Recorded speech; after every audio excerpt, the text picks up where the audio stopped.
എത്രയോ യുവതി യുവാക്കള് ഗെയിം കളിച്ച് ലക്ഷങ്ങളും കോടികളും കടമായി അവർ ആത്മഹത്യയിലേക്ക് പോകുന്നു. മൊബൈൽ ഫോണിന്റെ ദുർവിനിയോഗം പാപം. മൊബൈൽ ഫോണിലൂടെയൊക്കെ ഗെയിം കളിച്ചിട്ട് എത്രയോ ചെറുപ്പക്കാരെന്ന് ആത്മഹത്യയിലേക്ക് കടന്നു പോകുന്നു. ലക്ഷങ്ങളും കോടികളും കടമാക്കിക്കൊണ്ട് അവർ കടന്നു പോകുന്ന നിമിഷങ്ങള്.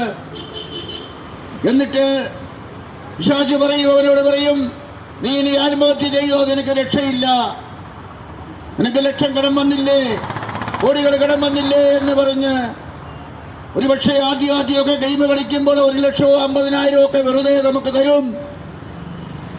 അങ്ങനെ വെറുതെ അത് കിട്ടിക്കഴിയുമ്പോൾ നമ്മൾ ഓർക്കും, എനിക്ക് വെക്കുന്നത് മുഴുവൻ കിട്ടുമല്ലോ എന്നോർത്ത് 50 ലക്ഷവും 1 കോടിയും ഒക്കെ കൊണ്ടുപോയി വെച്ചു കഴിയുമ്പോൾ അത് അവരുടെ കയ്യിലിരിക്കും. ഇനിയൊരു മാർഗവും ഇല്ല. അതുകൊണ്ട് ഗെയിം കളിക്കുന്ന മക്കളോട് പറയാനുള്ളത് പിശാചിന്റെ പ്രവണതയാണ് എന്ന്. അത് സാത്താൻ നമ്മളെ അവസാനം ആത്മഹത്യയിലേക്ക് കൊണ്ടുവന്നെത്തിക്കുമെന്ന് വളരെ വിനീതമായി പറയും. ഇതിനു വേണ്ടി പറയുന്നു, ഇന്ന് സ്കൂളിന്റെ ഇടയിൽ പോലും ചോക്ലേറ്റ് രൂപത്തിൽ മയക്കമരുന്നും മദ്യവും ഒക്കെ കിട്ടും. സ്കൂളുകളുടെ ഇടയിൽ പോലും അതിനുള്ള ലോബിയുണ്ട്. മാതാപിതാക്കളെ കുഞ്ഞുങ്ങളെ സ്കൂളിൽ വിട്ടിട്ട് പോയി വീട്ടിലിരിക്കുമ്പോൾ ഇത് സംഭവിക്കുന്ന കാര്യങ്ങളാണ്. ചോക്ലേറ്റിന്റെ രൂപത്തില് മദ്യവും മയക്കമരുന്നും അത് ഇതൊന്ന് സുബലമായി കിട്ടുന്ന കാലം. ഇത് ദൈവത്തിന്റെ പാപമാണ്. വീണ്ടും അനേകം മനുഷ്യരിന്ന് കുടുംബാവത്തിലൂടെ കടന്നു പോകുന്നു. നിത്യം നമ്മൾ പത്രം എടുത്ത് നോക്കുമ്പോൾ പത്രത്തിലും ടിവിയിലും കാണാം, പിഞ്ചു കുഞ്ഞുങ്ങളെ പോലും മനുഷ്യൻ ദുർവിനിയോഗം ചെയ്യുന്നു.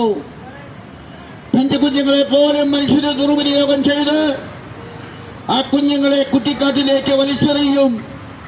ആ കുഞ്ഞുങ്ങളുടെ കഴുത്തെടുത്ത് കൊല്ലുകയും ചെയ്യുന്നു എന്നും പത്രത്തിലും ടിവിയിലും നമുക്ക് കേൾക്കാൻ സാധിക്കും, കാണാൻ സാധിക്കും. അങ്ങനെയുള്ള മാരകഭാവത്തിലൂടെ മനുഷ്യന് കടന്നു പോകുന്നു.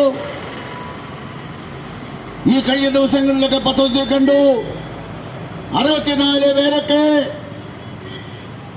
ഒരു പ്രായപൂർത്തിയാകാത്ത പിഞ്ചു കുഞ്ഞിനെ ഉപയോഗിച്ചു എന്ന്. 64 പേരൊക്കെ ഈ കഴിഞ്ഞ ദിവസം പത്രത്തിലും ടിവിയിലും ഉണ്ട്, ഇന്നുമുണ്ട്.